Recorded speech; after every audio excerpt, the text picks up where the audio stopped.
momentos. A ver, vamos al siguiente tema. Grábenos, por favor, compañeros. Esto también está muy cotorro, ¿eh? La palabra es cotorro porque da la impresión de que hay quienes tiran la piedra y esconden la mano.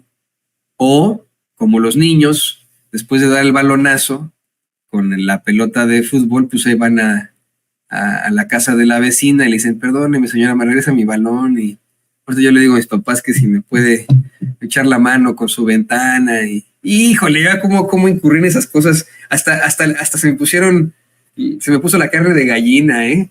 ¿Cómo me pasó eso a mí de niño tantas veces? Híjole, hasta ñañaras me dieron de recordar esas andanzas en la niñez, ¿no? Bueno, pues pasó así con Inside Crime. Inside Crime es uno de los medios que en las últimas horas publicó junto con ProPublica y con Deutsche Welle que la campaña de López Obrador en 2006 recibió alrededor de $2 millones del narco, pero basándose únicamente en testimonios de la DEA, ¿no? Y bueno, pues algo que ya fue, como se dice en inglés, debunked, porque el Departamento de Justicia abiertamente le declaró al periodista Jesús García que la investigación se cerró hace 13 años, sin ninguna conclusión negativa contra el ahora presidente López Obrador. Pero mire, esto me llama mucho la atención porque inmediatamente después de esto, Inside Crime sacó una nota en sus páginas que le voy a leer yo a continuación. La firma Stephen Dudley, ¿no? Es una nota en la que dicen que los agentes de Estados Unidos le rascaron mucho, sí, crack, para vincular a López Obrador con los narcos, ¿no?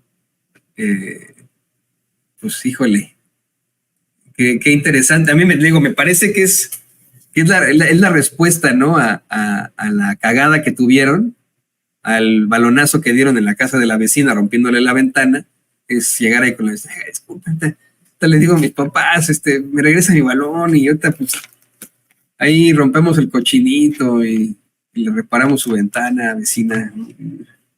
Era típica que ponchaba balones además y que era enojona con los niños, ¿no? ¿Cómo me acuerdo de eso yo? Pero bueno, no una, sino varias. Bueno, esta es una nota que le digo, escribe Stephen Dudley para Inside Crime. Dice, a finales de 2010, agentes de la Administración de Control de Drogas, DEA por sus siglas en inglés, prepararon una operación en McAllen, Texas, una bulliciosa ciudad de tamaño mediano situada frente a Reynosa, México. Un agente encubierto que se hacía pasar por un miembro de una organización de narcotráfico de Nueva York había invitado al objetivo de la operación a encontrarse con él en un estacionamiento comercial de la ciudad para cerrar un negocio de drogas que ambos habían estado discutiendo durante algunos meses. El objetivo era Mauricio Soto Caballero, un consultor radicado en Ciudad de México, con algunas conexiones turbias, que estaba buscando un punto de entrada al mundo del tráfico de cocaína. Pero para la DEA, Soto representaba algo mucho más grande, la oportunidad de resolver un caso que investigadores creían penetraba no solo a las altas esferas del narcotráfico, sino también a las altas esferas de la política mexicana. Durante sus conversaciones, Soto había accedido a tomar posesión de un vehículo con 10 kilogramos de cocaína. Cruzó la frontera y llegó a la reunión en un automóvil junto con sus dos socios.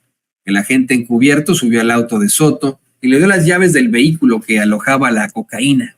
A cambio del favor, el agente encubierto prometió darle a Soto como recompensa 1 kilogramo de cocaína. Las dos partes tomaron caminos distintos. Poco después, la DEA llamó a la puerta del hotel de Soto y le dijeron que estaba bajo arresto. El valor de Soto tenía poco que ver con el tráfico de drogas. Él ya había ayudado en el pasado en campañas políticas, entre ellas las del actual presidente mexicano Andrés Manuel López Obrador. Conocido popularmente como AMLO por su pegadizo acrónimo, López Obrador se había presentado a las elecciones presidenciales en numerosas ocasiones. Los agentes de la DEA creían que durante las elecciones presidenciales de 2006, Soto había trabajado como coordinador de campaña y, entre otras tareas, había canalizado millones de dólares de una organización de narcotráfico mexicana a la campaña de AMLO. Si atrapaban a Soto, pensaban, darían un paso para averiguar si AMLO sabía que su campaña había recibido dinero del narcotráfico.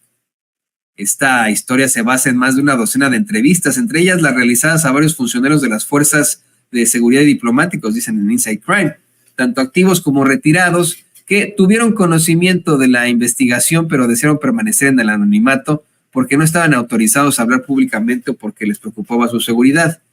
Era un caso criminal audaz y no uno de los que suelen abordar los agentes, dados los retos y los posibles escollos políticos que trae consigo investigar a un potencial presidente. Investigaciones como esta ilustran cómo el crimen organizado busca atrapar entre sus garras a políticos del más alto nivel, pero son increíblemente complicadas. El dinero se mueve en efectivo, por lo que no suele haber rastro documental. Los testigos suelen ser criminales, lo que hace que tanto los jurados como las fuerzas del orden se muestren reacios a confiar en su palabra. Perseguir objetivos políticos de alto nivel puede socavar la carrera de un agente y poner en peligro las relaciones diplomáticas. Cuestiones como estas terminarían por descarrilar también este caso, pero en esta etapa del proceso, los agentes aún tenían a AMLO en la mira y Soto los acercó un paso más. Le presentaron dos opciones. Podía quedarse en McAllen y someterse a un proceso que incluiría varias comparecencias públicas ante un tribunal antes de ser extraditado a Nueva York y ser juzgado, o podía aceptar cooperar y viajar con los agentes a Nueva York de una vez, donde los fiscales discutirían un posible acuerdo a cambio de su cooperación. Soto optó por viajar a Nueva York inmediatamente. Le estoy leyendo este balonazo de Inside Crime. Dice, cuando AMLO decidió postularse a la presidencia en 2006, la política mexicana estaba en plena ebullición. En el 2000, la principal organización política del país, el Partido Revolucionario Institucional, había perdido las elecciones presidenciales por primera vez en 71 años. En su lugar, el conservador Partido Acción Nacional asumió la presidencia. Al mismo tiempo, AMLO, que encabezaba el izquierdista Partido de la Revolución Democrática, ganó las elecciones para convertirse en alcalde de la Ciudad de México. Dejó el cargo en 2005 con índices de aprobación por las nubes, lo que lo convirtió en un personaje conocido y le valió la designación como candidato presidencial del PRD para 2006. El PRI había combinado el clientelismo tradicional, el populismo y la corrupción profundamente arraigada para crear un sistema político extraordinariamente duradero. Incluso los de fuera conocían el precio de hacer negocios, incluidas las organizaciones criminales que administraban las lucrativas zonas de producción de drogas y los corredores de tráfico de México. La derrota del PRI en el 2000 puso patas arriba a este sistema.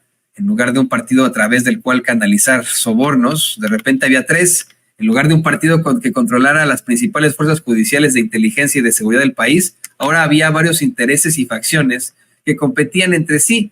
En lugar de que un partido controlara las leyes bancarias, los contratos públicos, los servicios de inmigración, las aduanas, los organismos reguladores y todas las demás oficinas gubernamentales que ayudan a los grupos criminales a transportar toneladas de drogas ilícitas a través de México y lavar sus ganancias, ahora había un sinfín de burócratas e intermediarios ávidos de poder y de dinero.